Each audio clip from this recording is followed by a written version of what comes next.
maintenant par 3 confrères. Si je vous dis aujourd'hui planifier pour s'enrichir, si je vous parle des finances intelligentes entre vous et moi, penser à demain, agir aujourd'hui, à qui ça vous fait penser? Ça fait penser aux 3 conseillers en sécurité financière, planificateurs financiers qui sont là aujourd'hui, qui sont les organisateurs de l'événement, à savoir Julie Guay, des services financiers Julie Guay, Cindy Lachapelle, de Finance Intelligente, et de Francis Frappier de chez Finexia. Vous avez la chance d'être associé avec des leaders dans l'industrie et leur initiative d'organiser cet événement aujourd'hui font en sorte que c'est démontre encore une preuve de rigueur, de vigueur et d'intérêt, de générosité pour vous aider à atteindre vos propres objectifs financiers. Donc, sans plus tarder, je vais laisser la parole à Francis. Merci beaucoup, Frédéric. Donc, bonjour à ceux qui nous regardent, bien entendu. J'aimerais vous introduire à notre fiscaliste. C'est une partenaire chez nous avec Essentiel et avec les conseillers planificateurs financiers. Donc, je vous présente Marie-Christine Tétrault. Marie-Christine se spécialise principalement en réorganisation et en planification fiscale, donc en réorganisation d'entreprise, de relève familial, d'intégration d'employés, incorporation de pratiques professionnelles et bien d'autres cordes aussi à son arc, dont les connaissances au niveau des produits financiers.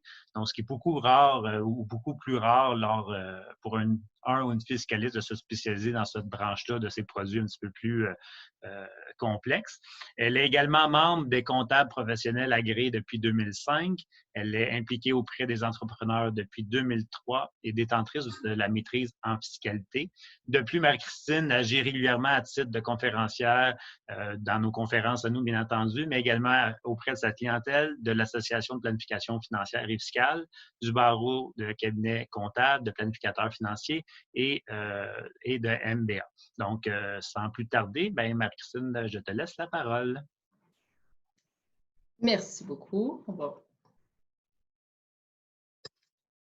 C'est bien, vous voyez bien? Est-ce que vous voyez le PowerPoint? Oui, c'est parfait, Marie-Christine, tu peux y aller. Parfait. Donc, merci à vous de l'invitation. Donc, Marie-Christine Tétrault de Fisc Expert. Fisc Expert, un cabinet qui travaille en fait avec la PME depuis 17 ans. 3 associés pour vous servir. Alors, voilà. Bien sûr, si je vous demande quelle était votre planification d'entreprise pour l'année 2020, personne n'aurait pu prédire ça. Je suis sûre que vous aviez des beaux projets. Ces projets-là ne sont que remis à plus tard. C'est sûr que dans l'intervalle, on doit changer notre approche. Donc, si vous étiez en mode croissance et autres, et que vous n'êtes pas dans un secteur qui est malheureusement en croissance, on doit revoir notre approche et préserver, dans le fond, nos cash flows. Donc, on doit optimiser la fiscalité maintenant pour passer à travers cette période-là et en sortir pas trop amoché, puis peut-être même plus fort. Alors, voilà. Bon, tout simplement pour vous dire que chaque cas est un cas spécifique. Donc, on doit faire l'analyse de vos cas spécifiques. Présentement, on vous fournit des informations à titre général. Donc, de ne pas vous appuyer seulement là-dessus pour prendre une décision d'affaires. Consultez vos spécialistes. On a eu des questions très intéressantes de clients, donc peut-être que certaines personnes ici présentes vont reconnaître leurs questions. Donc, on a eu plusieurs questions, on en a sélectionné quelques-unes qui s'appliquaient en grande partie, on pense, aux personnes présentes aujourd'hui. Donc, la première question était la suivante. Je suis actionnaire d'une entreprise, je suis bénéficiaire de la PCU, on continue de générer un petit peu de revenus avec notre Inc. Est-ce qu'on doit ou est-ce qu'on peut modifier notre structure de paiement pour se verser jusqu'à 1 000 $ de revenus et garder le reste dans l'entreprise? C'est une excellente question puisque les règles sur la PCU ont été modifiées et ils nous permettent maintenant de gagner jusqu'à 1 000 $ de revenus. La question ici est spécifique parce que c'est la même personne qui détient l'entreprise qui recevrait, dans le fond, le revenu de 1 000 $. Et effectivement, la réponse à cette question est oui. Dans la mesure, bien sûr, il y a un mais, donc oui, dans la mesure où vous avez réellement réduit vos heures de travail. Si vous êtes dans un service essentiel, si vous n'avez pas réduit vos heures de travail, comme par exemple nous, vous ne pouvez pas demander la PCU. et, dans le fond, bénéficier de la PCU et vous verser 1 000 $. Un des critères d'admissibilité, dans le fond, de la PCU, c'était d'avoir réduit ses heures de travail en raison de la COVID. Ici, on avait plus de précision. La personne nous disait qu'elle avait subi une diminution du chiffre d'affaires entre 75 et 85 %. Je ne serais pas mal à l'aise que cette personne-là puisse bénéficier de la PCU de 2 000 $ et 10 000 $. Je lui recommanderais probablement aussi de penser aux prêts subventions de 40 000 $ s'il y avait eu des salaires de verser en 2019. Je lui recommanderais probablement aussi de regarder la subvention pour les loyers pour se donner un petit peu d'air au niveau cash flow.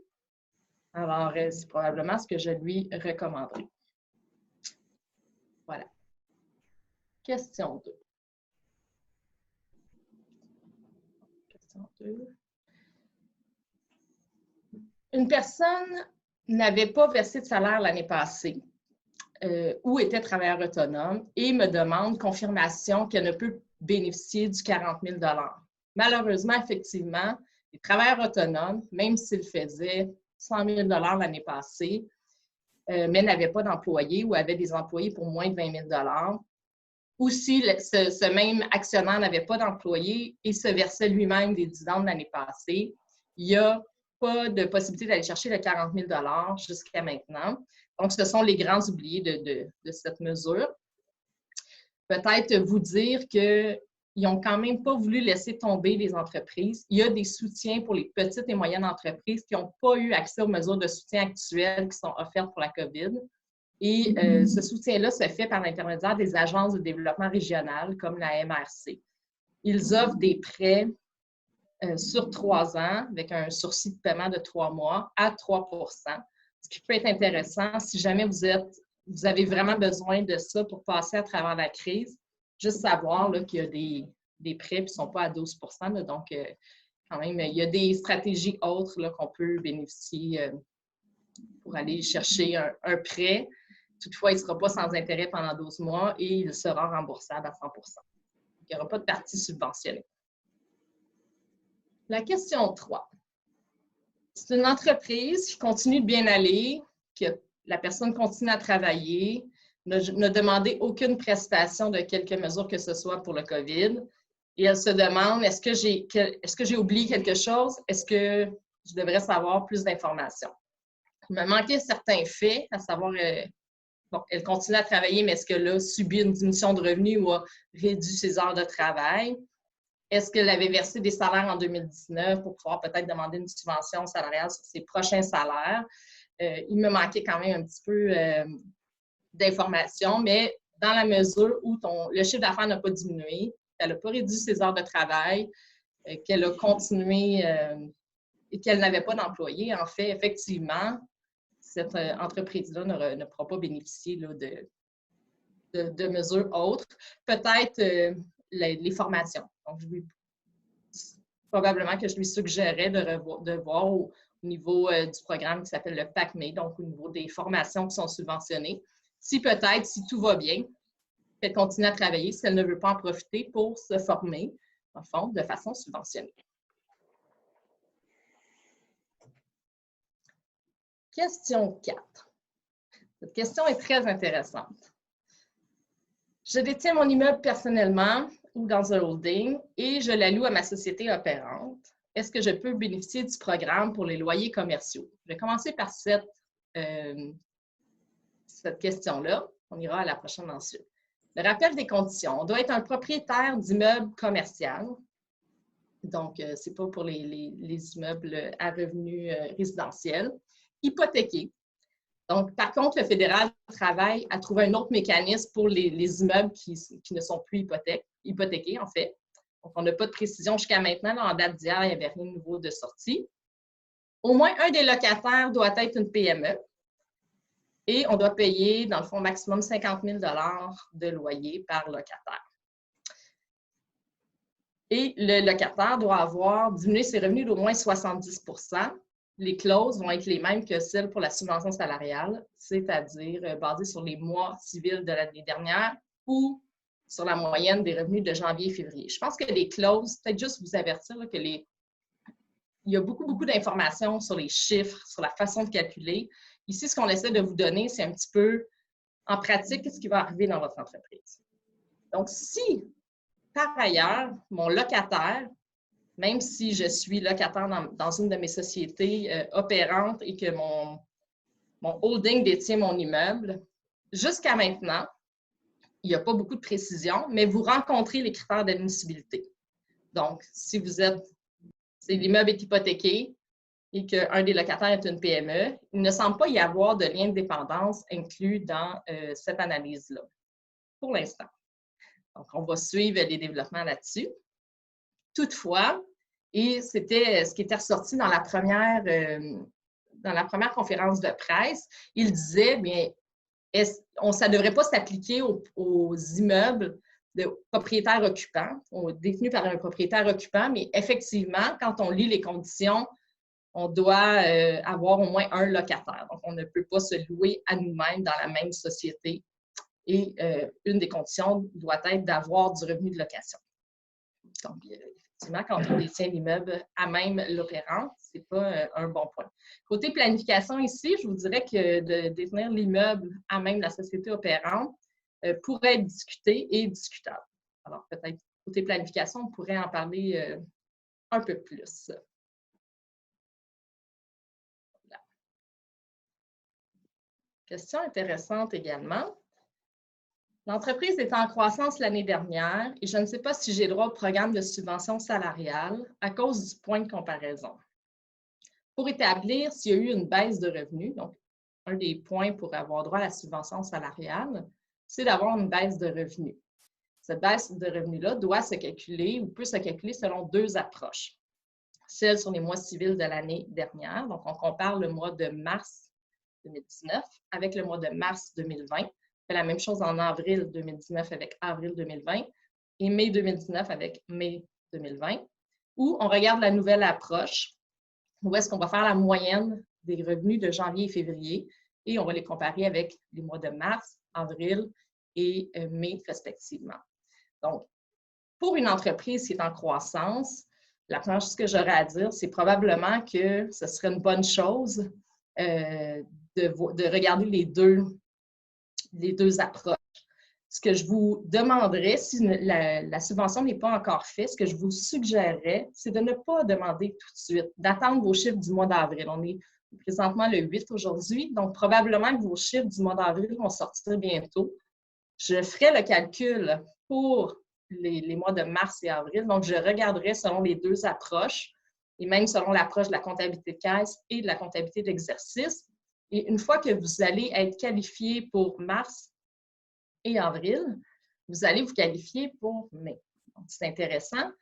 Si on est trop pressé, ça pourrait effectivement, surtout dans une entreprise en croissance, qu'on n'ait pas droit à la subvention salariale pour certains mois. Je vous recommanderais effectivement d'attendre.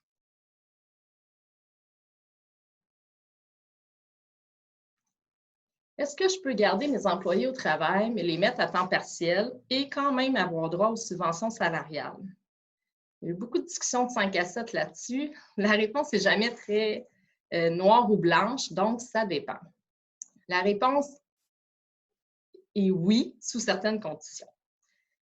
Donc, on doit avoir, pour avoir droit aux subventions, notre employé doit avoir été rémunéré pour au moins 14 jours consécutifs dans la période.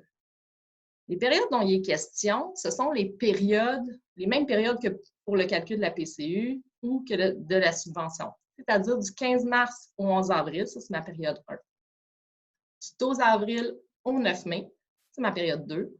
Et du 10 mai au 6 juin, c'est ma période 3. Donc, dans chacune des périodes, mon employé, pour que je puisse le qualifier pour avoir la subvention, doit avoir travaillé ou être rémunéré pour au moins 14 jours consécutifs. Ce qui veut dire, si mes employés sont au travail à temps partiel pendant tout le mois, je n'ai pas de problème. Si je réembauche ou j'embauche un employé, par exemple, lundi passé. Donc, lundi passé, on était le 4. Le 4 mai, j'engage un employé et lors de ma demande de subvention salariale, je l'inclus. Il ne pourra pas être inclus. puisque entre le 4 mai et la fin de la période, qui est le 9, donc demain, il ne se sera pas écoulé 14 jours consécutifs de travail rémunéré. L'analyse pour chaque employé doit se faire période par période. C'est-à-dire que je viens de l'embaucher, ça fait une semaine. Cette semaine-là ne sera pas subventionnée. Par contre, si je le garde pour le mois prochain, pour la prochaine période de subvention, il sera subventionné. Donc, peut-être faire attention, là, parce qu'on présume que dès qu'on embauche les gens, ils sont automatiquement admissibles à la subvention. Malheureusement, la réponse, c'est non. Donc, voilà. On doit s'assurer d'atteindre le 14 jours. Voilà. Également, peut-être un petit point à apporter, ces employés-là qui sont au travail, qui sont à temps partiel, s'ils étaient, par exemple, à temps plein et qu'on a réduit leurs heures en raison de la COVID, et que par ailleurs, ils gagnaient un revenu, je ne sais pas, mettons qu'ils gagnaient 1 000 $ par mois, 2 000 $ par mois, puis maintenant, on a réduit leurs heures de plus de 50 % et qui sont à moins de 1 000 $ bruts dans la période, ils vont également pouvoir se qualifier à la PCU puisqu'ils vont rencontrer les conditions d'avoir réduit leurs heures de travail en raison de la COVID. Donc, l'employé pourrait, et oui, être admissible à la subvention salariale et obtenir sa PCU. Au début, dans la première mouture, ce n'était pas possible parce que la façon dont c'était rédigé, premièrement, on n'avait pas le droit à notre 1 000 $ et deuxièmement, la façon dont c'était rédigé, les deux périodes ne pouvaient pas être cumulatives. Maintenant, c'est possible. Ça peut peut-être aider certaines personnes ou certains employés à passer également à travers la crise. Question intéressante également, on a proposé, depuis que le 75 %, la subvention à 75 % est instaurée, on est fortement encouragé à réembaucher nos employés de façon rétroactive. La première des choses, c'est que j'ai eu des lettres d'employés ici au bureau que j'ai dû analyser et qui faisaient mention d'une obligation de l'employeur de les réembaucher. La réponse, c'est non. C'est suggéré, mais non obligatoire. Pourquoi est-ce que quelqu'un réembaucherait ses employés? Première des choses, c'est que parfois, dans certains domaines, c'est difficile de trouver de la main-d'œuvre.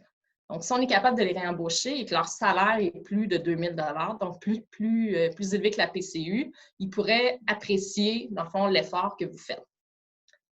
La deuxième chose, c'est que parfois, on les réembauche et si vraiment on n'avait pas de travail ou qu'on a réduit fortement leurs heures de travail, qu'on a diminué leur salaire de 25 % dans le fond, et qu'on les paye maintenant 75 % de leur salaire avant COVID, la subvention va être de 100 % du salaire. Ça peut être intéressant. Ça fait beaucoup de chiffres, là. Dans le fond, par exemple, si cette personne gagnait 1 000 $ avant COVID, et là, on n'a pas de travail, on lui dit, écoutez, on va vous payer 75 % de votre salaire avant COVID, donc 750 $, vous allez avoir une subvention de 750 $. Donc, cet employé-là ne vous aura rien coûté. De plus, si cet employé-là est à la maison, ne travaille pas, même pas une seule heure, les déductions à la source sur son salaire de 750 $ vont être payées. Donc, ça peut être intéressant et ne pas coûter très cher en cash flow pour l'employeur. Si on est capable de les payer parce que le salaire, le travail continue, tout ça, de les payer 100 %, c'est sûr que c'est recommandé aussi de les payer à leur plein salaire. Voilà. Si jamais je le réembauche de façon rétroactive, qu'arrive-t-il avec la PCU que cette personne avait demandé? Si cette personne, dans le fond, a fait moins de 1 000 $ pendant sa période d'admissibilité, elle pourra garder sa PCU.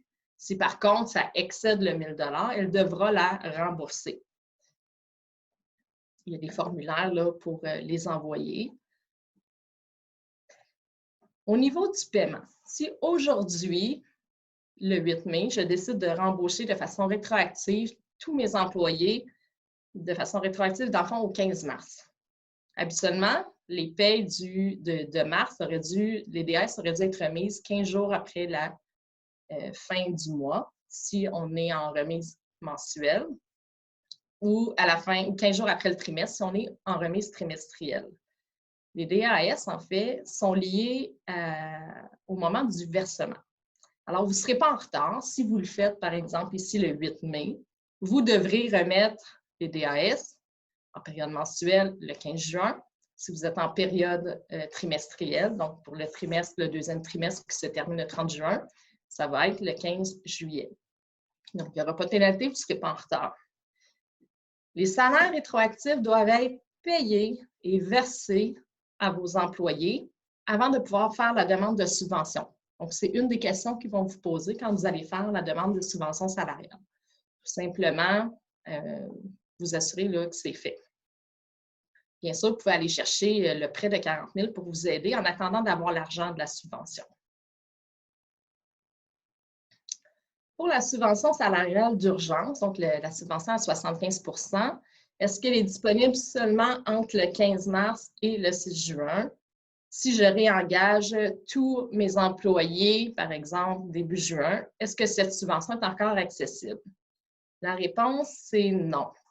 Toutefois, on suit les actualités pour vous parce que lors du dépôt du projet de loi C-14, qui était le projet de loi dans lequel la subvention salariale a été demandée, ils avaient demandé et obtenu qu'une 4e période puisse être offerte sans repasser par tout le processus d'acceptation d'un projet de loi. Donc, c'est à suivre.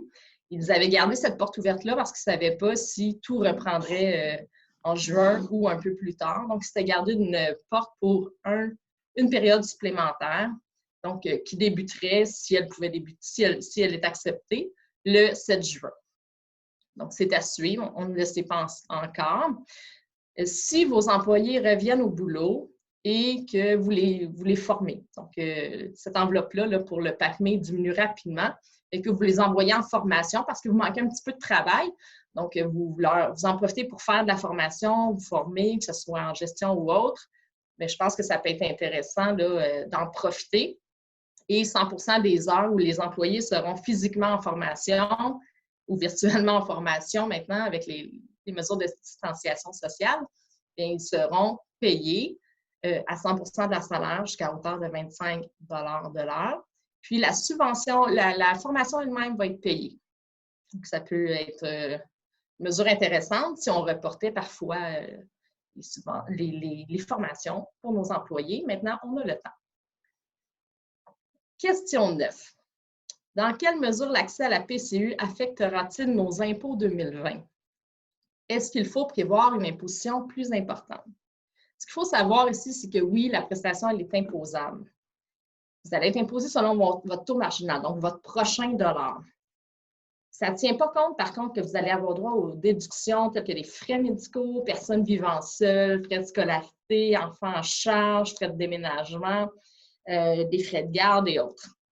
Il y a beaucoup d'informations fausses qui circulent sur Facebook, dont un calcul où est-ce que la personne a calculé 2 000 $ de salaire et avec charges sociales, c'est-à-dire assurance-emploi, Régie des rentes du Québec, RQAP, ce ne sera pas le cas. Donc, tout simplement savoir qu'il va y avoir effectivement la portion impôt, mais pas les autres charges sociales. Pour vous donner une idée, si une personne gagnait 30 000 $ de salaire dans le reste de l'année, plus sa PCU de 8 000 $, son taux marginal, son prochain dollar serait de 27 %, mais son taux effectif pour le 38 000 serait de 17,52 %. C'est pas tant que ça. Donc, oui, il faut prévoir d'en mettre de côté. Je pense qu'on est en moment de crise. Je pense que ce n'était pas le temps de commencer à faire des retenues d'impôt quand les gens ont besoin d'un revenu. Et je ne crois pas, oui, il faut en mettre de côté. Oui, peut-être qu'on peut faire retenir plus d'impôts sur les prochaines payes, mais ça ne sera pas 50 % dans la très grande majorité. Il ne faut pas avoir trop peur, mais oui, ça va être imposable. Cette question-là est très intéressante. Quel est le risque et impact de prendre les subventions salariales et le prêt sans intérêt de 40 000, même si on n'en a pas besoin? Je vais commencer par le prêt de 40 000.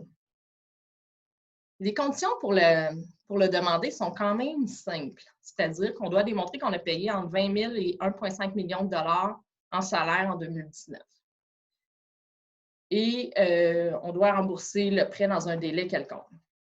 On doit aussi ne pas être en retard dans tous les arrangements de crédit qu'on a auprès de la banque principale avec laquelle on a affaire. J'ai un client, malheureusement, qui avait un petit retard sur une carte de crédit il y a quelques mois et qui s'est vu refuser la demande du prêt de 40 000. Une fois que ces conditions-là sont acquises, même qu'il y a eu un petit podcast intéressant quand même de Pierre McSween, même si tu n'en as pas besoin, même si dans ton compte, tu as 200 000 même si tu n'en as pas besoin pour payer tes frais d'opération, la vérité, c'est que tu as le droit de le demander. Maintenant, il y a des gens qui m'ont dit, ben, je ne sais pas si c'est moral. Effectivement, peut-être. Ça reste de votre côté personnel, mais c'est permis. Et Pierre McSween, lui, a dit, je le demande, mais le 10 000 de subvention, je vais le remettre à des organismes de bienfaisance. Donc, j'avais trouvé ça quand même un peu drôle. Mais donc, le 40 000, on peut le demander. Ça, c'est quand même un peu spécial. C'est sûr que quand on lit vraiment sur le site du gouvernement, ça dit c'est pour les petites entreprises en vue de les aider à payer leurs coûts de fonctionnement pendant une période où leurs revenus ont été réduits en raison des répercussions économiques de la COVID-19. Bon, donc ça suggère qu'on aurait une diminution de revenus. Ça suggère peut-être de façon très non précise que c'est pour payer des coûts de fonctionnement ou est-ce que les revenus ont été réduits. Donc, peut-être que ça pourrait suggérer qu'on aurait des problèmes de liquidité, mais c'est effectivement pas une des conditions. Une des conditions, parfois, par contre, c'est l'utilisation des fonds. Si vous déposez le 40 000, que vous sortez un dividende, effectivement, ça ne passera pas le test. Donc, c'est pour vous aider à payer les frais de fonctionnement, les assurances, impôts fonciers, le loyer et autres. Petite analogie peut-être, dans la foire aux questions de la PCU, quelqu'un demandait s'il devait absolument vider tous ses CELI, ses REER, ses fonds d'urgence avant de demander la PCU et la réponse était négative. Donc, on lui a dit non, si tu te qualifies à la PCU, tu peux la demander, même si tu as par ailleurs dans le fond, de l'argent de côté, donc des économies. On ne sait pas si la logique, on espère que la logique va être la même pour en fait, le 40 000. Pour ce qui est, excusez-moi, je vais revenir juste ici, pour ce qui est de la subvention salariale, bien, ça, les critères sont relativement précis. C'est des critères surtout de calcul, de diminution de revenus et autres, et d'employés, bien sûr. Donc, ces critères-là doivent être attestés à chaque période de demande de subvention. Alors, pour moi, je pense qu'il n'y a pas vraiment de zone grise et ça ne demande pas d'avoir besoin de liquidité ou autre. Marie-Christine, c'est Julie qui parle. Il te reste quelques minutes encore. Je pense je ne sais pas, il te reste 3 questions, je crois. Mais oui. Parfait. Donc, il reste combien de temps? Quelques minutes. OK, parfait. Minutes. Merci. Je ne sais pas si plusieurs d'entre vous, quelques-uns d'entre vous avaient des entreprises saisonnières, par exemple aménagement paysager. Donc, les employés étaient au chômage en attendant la fonte des neiges pour pouvoir commencer à travailler. Et une des questions, c'est est-ce que les entreprises qui embauchent ces employés-là cette année vont avoir droit à la subvention? Et la réponse a été, bien, si ton revenu de cette année, donc mai par exemple, avril, mai, se qualifie, c'est-à-dire que tu as subi une baisse de revenus d'au moins 30 par rapport à l'année passée, tu vas te qualifier. Alors, c'est intéressant. Ça vous permet de vous qualifier quand même. Est-ce que tout le monde est à distance maintenant? On est amis avec Zoom. On fait tous nos meetings comme ça et les gens sont en télétravail. Est-ce que si je paie à mon employé des fournitures informatiques pour fournir le travail à distance, est-ce que c'est un avantage imposable? La première réponse était oui. C'est la réponse dans la loi de l'impôt. Par contre, vu le contexte particulier de la COVID, l'Agence du revenu du Canada a été disposée à accepter que le remboursement sur présentation des factures, ça c'est important, d'un montant qui n'excède pas 500 était considéré comme étant raisonnable dans le contexte actuel et permettrait de faire en sorte qu'il n'y aurait pas d'avantage imposable. Question 14. En fait, la question 14, je vais vous l'envoyer par courriel. C'était vraiment un résumé de toutes les mesures qui s'appliquaient. Conformité, attendez-vous en 2004 à avoir à produire beaucoup d'informations sur le feuillet T4. Donc, dans le bas, dans la section renseignements, ils vont vous demander les dates de paiement pour bien sûr s'assurer que, éviter des demandes frauduleuses et s'assurer que les demandes de subvention ont été bien faites et que les employés n'ont pas bénéficié du PCU pendant qu'ils gagnaient plus de 1 000 $. Donc, c'est vraiment à des fins de contrôle. Voilà. Stratégie, salaire ou dividende. Cette année, ça fait dans le fond quelques années qu'on commence à recommander dans la plupart des cas une stratégie de salaire et ou salaire mixte dividende parce que le taux de dividende a augmenté suite aux diminutions du taux d'impôt des sociétés. Cette année, on a vu, puis c'est vraiment, on ne pouvait pas prévoir, mais même le 40 000 $ de prêt n'est pas accessible pour les gens qui ne se sont versés que des dividendes. Je pense que c'est quelque chose c'est une stratégie qui devrait être envisagée, là, de revoir votre stratégie salaire-dividende avec vos planificateurs financiers. Voilà. Et à la fin, j'ai une question sans réponse. On avait plusieurs entreprises qui atteignaient le 5 500 heures, donc pouvaient se qualifier à la DPE. Donc, par exemple, j'ai 3 employés, y compris moi, dans mon entreprise. On a 6 000 heures facturables, 2 000 chacun. Et là, arrive le COVID et j'ai le quart de mes heures de l'année qui sont manquantes. Donc, les gens ne travaillent pas. Mon entreprise est vraiment arrêtée. Je ne respecterai pas le 5 500 heures. Est-ce que je vais quand même avoir droit à mon petit taux au Québec? Ça, c'est un point qu'on va demander d'être adressé parce que ce serait quand même dommage d'être pénalisé pour une situation qui est hors du contrôle et qui ne pouvait pas être prévue. Alors voilà, c'est une petite question. Quand on aura la réponse, on la fera connaître à vos 3 organisateurs. On vous remercie. Marie-Christine. Quoi? J'ai le devoir de t'interrompre. Ben, c'est par parfait. respect pour notre autre conférencière. J'avais terminé. Fiou! C'est ça, on te laissait aller parce que c'était vraiment intéressant, mais on va passer à notre deuxième invité. Excellent. Et ça va te permettre de prendre un petit gorgée d'eau puis te reposer un peu. Merci. Donc, bonjour tout le monde, mon nom est Sandy Lachapelle, je suis planificatrice financière. J'ai le bonheur de vous présenter Marie-Josée Robert, qui est une coach d'affaires que nous avons invitée aujourd'hui. Donc, Marie-Josée est elle-même dans le monde des affaires depuis 1997. Donc, en 1997, elle a créé sa première entreprise, une entreprise touristique aux Bahamas. Et puis, elle préside aussi depuis ce temps-là une entreprise d'éclairage industriel, donc au niveau international. Et elle détient un baccalauréat en administration des affaires.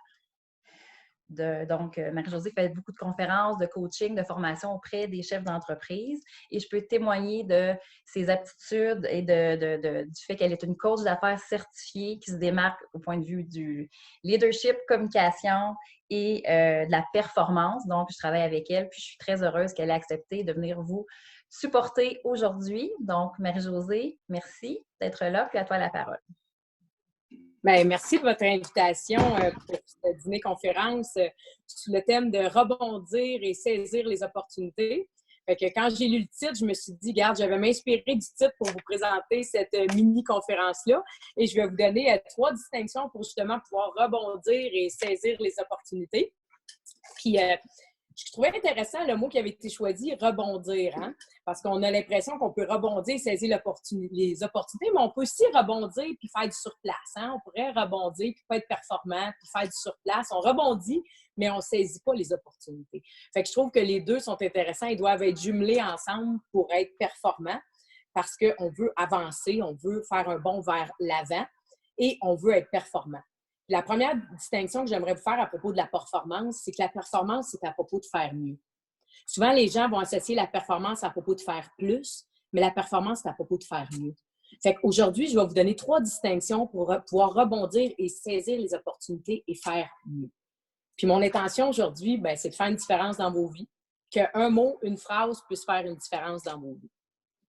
Puis s'il y a des questions après, je pourrais répondre à la fin de la mini-conférence. Donc, le premier élément pour rebondir et saisir les opportunités, c'est d'être au moment présent. Vous ne pouvez pas saisir les opportunités si vous n'êtes pas au moment présent. Si vous êtes soit dans votre passé ou soit dans votre futur, vous ne pouvez pas saisir les opportunités. Ils vont passer à côté de vous autres, vous ne les verrez pas. Des fois, une bonne façon de voir si vous êtes soit dans le passé, soit dans le futur. Si vous êtes dans le passé, c'est vous ramenez des histoires du passé au moment présent parce que vous pensez que ça va se reproduire encore et encore. Au lieu d'être présent que votre passé, c'est de l'apprentissage, point. Puis si vous êtes dans votre futur, bien, une façon de bien distinguer, c'est que vous faites des scénarios. Hein? Je ne sais pas si vous faites ça, vous autres, là, mais en tout cas, moi, je fais ça, puis je m'entraîne à revenir au moment présent quand je vois que je m'en vais là. Fait que si vous faites des scénarios, ramenez-vous au moment présent pour pouvoir saisir les opportunités. Puis c'est dans le moment présent que vous êtes dans votre plein potentiel et dans votre plein talent. Vous ne pouvez pas être là-dedans si vous êtes dans le passé et dans le futur. J'ai dit ça à un de mes clients exactement un matin. J'ai dit, Crime, tu veux te créer un futur puis tu ramènes tout le temps tes histoires du passé? Au moment présent, il n'y a rien de ça. Au moment présent, vous avez tout le potentiel et le talent de créer tout ce que vous voulez comme vous voulez. Puis c'est comme ça que vous pouvez saisir les opportunités. Puis moi, j'aime bien poser à mes clients justement, hey, c'est quoi les opportunités que tu as saisies cette semaine? Où ils vont me conter une panne, puis je vais leur dire, OK, comment tu pourrais transformer cette panne-là en opportunité? Pourquoi? Parce que je veux les maintenir au moment présent, dans leur potentiel, leur talent. Je ne suis jamais dans leur passé. Je veux qu'au moment présent, ils se créent un futur incroyable. Fait que c'est une belle distinction à vous ramener quand vous regardez si vous voulez rebondir et saisir les opportunités. Fait que numéro 1, on est au moment présent. Le numéro 2, bien, c'est de savoir où vous voulez vous en aller. Parce que vous ne pouvez pas rebondir et saisir les opportunités si vous ne savez pas ce que vous voulez. Puis en ce moment, je trouve que c'est un bon temps pour se déposer puis se poser la question, qu'est-ce que je veux vraiment? Qu'est-ce que je veux vraiment dans ma vie, dans mon entreprise, dans ma vie sociale, dans ma vie de couple? Puis présentement, pendant le COVID, j'ai un de mes clients qui m'a dit, tu sais, Marie, il dit, tu le sais, il dit, ma business, ça va super bien, puis tout ça. Bien, il dit, le COVID, ça m'a fait réaliser que mon couple puis ma famille, ça va un petit peu moins bien. Fait que j'ai dit, OK, c'est une belle opportunité. Tu as clarifié ça. Tu as clarifié que moi, ça c'était moins solide. Bien, c'est une belle opportunité de regarder au moment présent qu'est-ce que tu pourrais mettre en place pour optimiser ton entreprise puis pouvoir avoir l'équilibre dans ta vie. Fait que de te poser les questions où tu dois emmener ton entreprise plus loin pour pouvoir avoir plus de temps à consacrer ta famille. Dans son cas, à lui, c'était d'arrêter de micro-gérer, de faire confiance aux employés extraordinaires qu'il avait engagés, de leur donner de la liberté et de prendre leur plein potentiel à chacun pour pouvoir amener l'entreprise à un autre niveau. Lui, c'est ça que ça lui a permis de distinguer. Fait que j'aimerais ça que vous vous posiez la question aujourd'hui, qu'est-ce que vous voulez vraiment? Dans toutes vos sphères. Si vous avez une entreprise, posez-vous la question dans votre entreprise. Puis si vous n'avez pas d'entreprise, posez-vous la question, c'est quoi que je veux? Parce que les opportunités, là, ils vont être présentes si vous savez où vous en allez. Parce que si vous ne savez pas où vous en allez, bien, vous ne les voyez pas, les opportunités. Ils sont là, mais vous ne les voyez pas, vous ne savez même pas ce que vous voulez. Puis moi, je crois, en tout cas, sincèrement, bien, c'est prouvé, anyway, scientifiquement, pardon, je cherchais le mot, que votre cerveau, sa job, c'est de vous donner raison. Fait qu'un coup que vous avez clarifié ce que vous voulez, là, bien, lui, il va filtrer toutes les opportunités qui vont être en accord avec ce que vous voulez. Fait que c'est vraiment important de savoir ce que vous voulez pour pouvoir saisir les opportunités. Puis après ça, bien, une question puissante que je trouve, c'est qui vous allez être, justement, pour ressaisir ces opportunités-là. Qu'est-ce que vous allez en faire un coup que vous les avez découvertes, ces opportunités? Fait que je trouve que c'est un bon temps pour se déposer puis se poser cette question-là. Puis c'est un bon temps aussi pour regarder votre entreprise puis regarder. Moi, j'aime beaucoup travailler avec le modèle d'affaires. Est-ce qu'en ce moment, mon modèle d'affaires est affecté? Parce que la plupart des entreprises ont été affectées. Marie-Christine en a parlé tantôt. Le COVID a créé des changements dans les entreprises.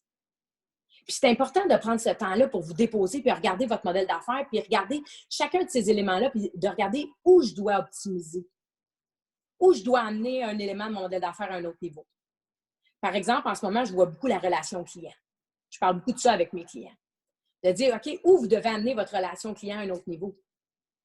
Parce qu'oubliez pas comment vous traitez vos clients pendant le COVID, ils vont s'en souvenir après. Est-ce que vous êtes dans le manque ou vous êtes dans les opportunités?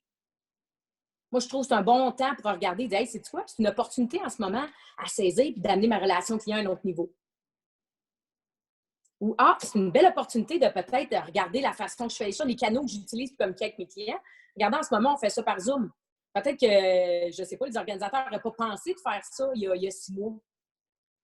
Ils ont optimisé, puis ils ont dit « Hey, sais-tu quoi, on va emmener ça plus loin. » Puis moi, j'ai plein de mes clients qui ont dit « Hey, c'est une belle opportunité de faire ça par Zoom, on sauve le déplacement quand on va à ton bureau, puis tout ça. » Puis on dit « Hey, wow, prochaine fois, on va continuer par Zoom, c'est le fun, puis ça me permet de maximiser mon temps. » Fait que le deuxième élément pour vous donner de la puissance, puis rebondir, puis saisir les opportunités, c'est de savoir ce que vous voulez. Puis un troisième élément que j'adore, c'est l'état d'esprit. Vous ne pouvez pas rebondir puis saisir les opportunités si vous n'avez pas un bon état d'esprit. Puis un de mes coachs, il m'a donné un outil extraordinaire que j'adore m'entraîner pour avoir un bon état d'esprit. C'est le triangle émotionnel d'Anthony Robbins. Anthony Robbins, c'est un coach aux États-Unis. Puis lui, il dit que l'état d'esprit, ça repose sur 3 éléments. D'ailleurs, je l'ai envoyé à Cindy, elle pourra vous le faire parvenir, là, ce triangle-là. Ça repose sur 3 éléments, avoir un bon état d'esprit. Ça repose premièrement sur la physiologie. Est-ce que vous avez une bonne physiologie? Si je vous parle en ce moment, là, puis je suis de même, là, vous allez dire « Hey, la coach, là, elle me semble qu'elle a de l'air fatiguée pas mal à matin. » Oui, mais à midi, pardon. Mais vous devez avoir une bonne physiologie pour avoir un bon état d'esprit. T'sais. Moi, si je vois un matin que je me lève puis j'ai une baisse d'énergie, ben moi, j'adore, je ne claquerai pas pour faire mal aux oreilles, mais j'adore me claquer des mains puis me dire « OK, hey, Marie, ça va être une belle journée. Regarde ces beaux clients-là qui t'ont toutes fait confiance. C'est comme, wow, quelle belle opportunité. » Je transforme ma physiologie. Il y en a que ça peut être une marche, il y en a qui vont se claquer des doigts. Je sais que Sandy, elle aime beaucoup aller s'entraîner. Ben, c'est une bonne façon de transformer sa physiologie et de se donner de la puissance. L'important que vous compreniez, c'est que votre corps est directement relié à votre état d'esprit. Fait que, tu sais, donnez-vous des positions de puissance, faites attention à comment vous vous tenez, faites attention à votre physiologie, faites attention à votre corps, prenez le temps de vous reposer, prenez soin de vous. Ça va vous donner de la puissance dans votre état d'esprit. Fait que, premier élément, la physiologie. Le deuxième élément, c'est le focus. Où vous mettez votre attention? Vous voulez avoir un bon état d'esprit, vous devez mettre votre attention sur ce qui vous donne de la puissance. Est-ce qu'en ce moment, vous mettez votre attention sur le manque ou vous mettez votre attention sur l'abondance? Parce que l'abondance, il y en a toujours. Hein? Peu importe qu'on soit dans une période de crise, une période de changement, il y a toujours de l'abondance. Mais où vous allez mettre votre attention? En ce moment, j'ai des clients qui vivent des périodes difficiles, puis ils mettent l'accent, genre, OK, où tu vas mettre ton attention pour créer ce que tu veux dans ton entreprise? Vous devez être présent à ce que vous mettez votre attention, c'est ça qui grandit. Vous mettez votre attention sur le manque, c'est le manque qui grandit. Je vous le dis 2 fois, être sûr que vous le reteniez parce que ça, c'est vraiment important. Vous voulez donner de la puissance dans votre vie, mettez votre attention sur ce qui va vous donner de la puissance. Ensuite, le troisième, mon préféré, c'est le langage. Comment vous parlez? Puis quand je parle de langage, je dis, OK, ce qui sort de notre bouche, oui, notre communication externe, mais ce qui est important pour vous entraîner, c'est votre communication interne. Parce que c'est votre communication interne qui fait comment vous parlez. Les mots que vous utilisez. Moi, j'écoute mes clients, puis les mots qu'ils utilisent, je sais exactement où ils sont, par les mots qui sortent de leur bouche. Fait que je vous invite à vous poser, est-ce que vous avez la question, est-ce que vous avez un langage interne qui est puissant? Est-ce que vous vous posez des questions de victime ou vous posez des questions qui sont puissantes? Je vais vous donner un parfait exemple, des questions de pourquoi. Hein? Pourquoi, moi, toutes les subventions que Marie-Christine a parlé, pourquoi moi, je ne suis pas dans aucune de ces subventions-là? Aucune puissance. Ah, comment je pourrais créer de l'abondance autour de moi? Ah, quel outil je pourrais me servir pour aller créer de l'abondance pour mon entreprise? Pas mal plus puissant. Vous voulez avoir un bon état d'esprit, vous devez vous poser des questions puissantes. J'avais été voir une conférence aux États-Unis, c'était Niurka, une coach qui donnait ça, puis elle disait « La qualité de votre vie est égale à la qualité des questions que vous vous posez. » Je trouvais que c'était extrêmement puissant. La qualité de votre vie est égale à la qualité des questions que vous vous posez. Fait que posez-vous la question, qu'est-ce que vous vous mettez dans votre tête? Parce que vos pensées, c'est votre vie. Vous êtes responsable de vos pensées, vous êtes responsable de votre vie. Fait que vous pouvez transformer comment vous parlez à l'intérieur, vous allez transformer comment vous parlez à l'extérieur, vous allez transformer comment vous voyez les opportunités, puis vous allez rebondir puis saisir les opportunités. Tu sais, quand j'entends « tout va mal présentement », bien, tout, c'est un des démons de la communication, c'est de la généralisation, tout va mal. Non, tout va pas mal. Tu as certains points que tu dois mettre des choses en place. Fait que, qu'est-ce que je pourrais mettre en place? Je suis toujours en retard. Qu'est-ce que je pourrais créer pour être en avance? Votre langage interne est extrêmement important pour avoir un bon état d'esprit. Fait qu'aujourd'hui, ce que j'aimerais faire, c'est faire une différence dans vos vies et que vous entraîniez dans les prochaines semaines à hein, à être au moment présent. À 2, à savoir où vous voulez vous en aller. Puis à 3, avoir un bon état d'esprit puis vous entraîner. Puis ce triangle-là, là, il fonctionne pour toutes les facettes de votre vie. Votre vie professionnelle, votre vie personnelle, votre vie sociale. Vous voulez vous donner de la puissance, bien, entraînez-vous avec ce triangle-là. Moi, en tout cas, je m'entraîne tous les jours. Mes clients s'entraînent avec ce triangle, ça leur donne de la puissance. Puis je terminerai en vous disant que pour accomplir tout ce que vous voulez dans votre vie, vous devez aussi avoir un bon entourage. Hein. Soyez présent. Qui vous entoure en ce moment? Vous voulez rebondir puis saisir les opportunités. Avez-vous des gens qui sont défaitistes ou vous êtes-vous toujours en train d'écouter les nouvelles en boucle et tout ça, puis vous ne donnez pas de puissance? Bien, assurez-vous que votre entourage autour de vous est puissant aussi. Ça va vous donner vraiment des bons outils pour rebondir puis saisir les opportunités. Fait qu'on s'entoure bien puis on s'entraîne dans ces 3 éléments-là, ça va vous donner de la puissance. Marie, Merci moi, beaucoup, je suis ta coachée, alors je suis à l'aise avec le modèle d'affaires. Est-ce que tu pourrais préciser pour les gens peut-être qui ne font pas de coaching d'affaires, c'est quoi le modèle d'affaires, puis peut-être un petit peu plus expliquer ce point-là pour les clients? Oui. Merci, Sandy. Donc, le modèle d'affaires, ça tient sur une page. Dans le fond, le modèle d'affaires, je trouve ça extraordinaire parce que, tu sais, souvent, les gens vont faire des plans d'affaires pour avoir du financement, tout ça. Puis souvent, tu sais, le gros dossier, ils le mettent en dessous, ils le mettent dans un tiroir, puis ils s'en servent pas trop souvent. En tout cas, c'est ce que j'ai remarqué avec beaucoup d'entrepreneurs. Tandis que le modèle d'affaires, ce que j'aime, c'est que ça tient sur une page. Ça permet de regarder, est-ce que mon entreprise est rentable, puis est-ce que mon entreprise est performante? Dans le fond, le modèle d'affaires, c'est différents éléments. Donc, au centre, il y a la proposition de valeur. Vous devez réfléchir à c'est quoi votre proposition de valeur? À quel besoin vous répondez? Qu'est-ce qui vous différencie des autres? Qu'est-ce qui fait que votre entreprise a de la valeur pour vos clients? Ensuite, vous devez regarder votre clientèle cible. À qui vous vous adressez? Puis ça doit être vraiment, là, tu sais, souvent les gens vont dire « Ah oui, c'est tout le monde ma clientèle cible. » Non, c'est pas tout le monde votre clientèle cible. Si c'est tout le monde, c'est personne votre clientèle cible. Vous devez amener ça plus loin. Moi, je vais jusqu'à l'amener jusqu'au persona. Je vais jusqu'à nommer chacun de mes segments de ma clientèle cible, leur donner un nom, leur donner ce qu'ils font, ce qu'ils mangent, où ils vont. Plus ça va être puissant, ça, votre clientèle cible, puis plus vous allez vous donner de la puissance.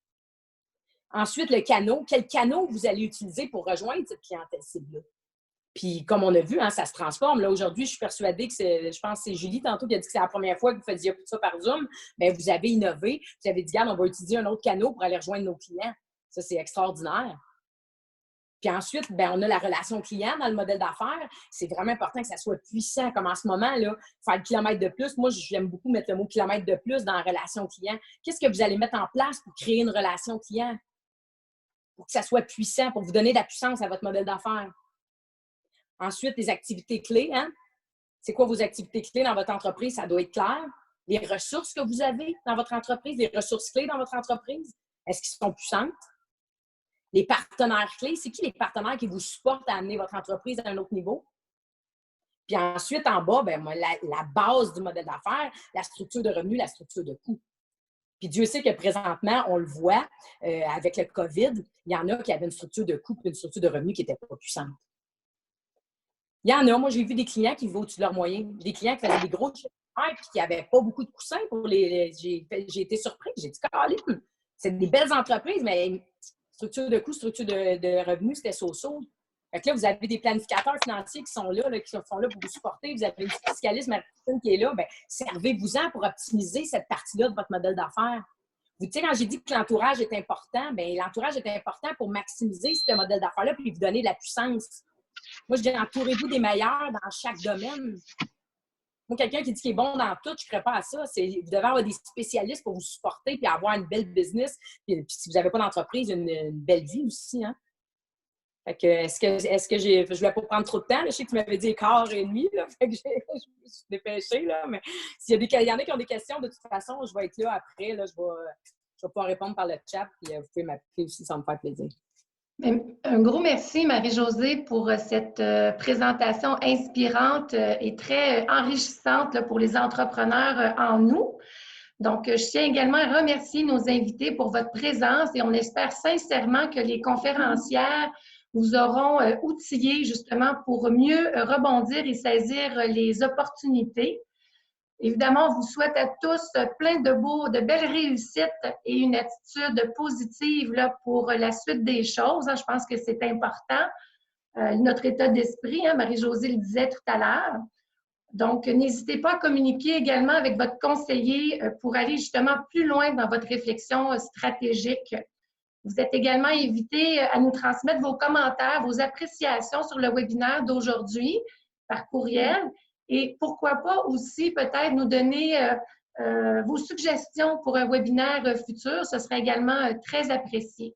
Donc, encore une fois, merci de votre participation en si grand nombre.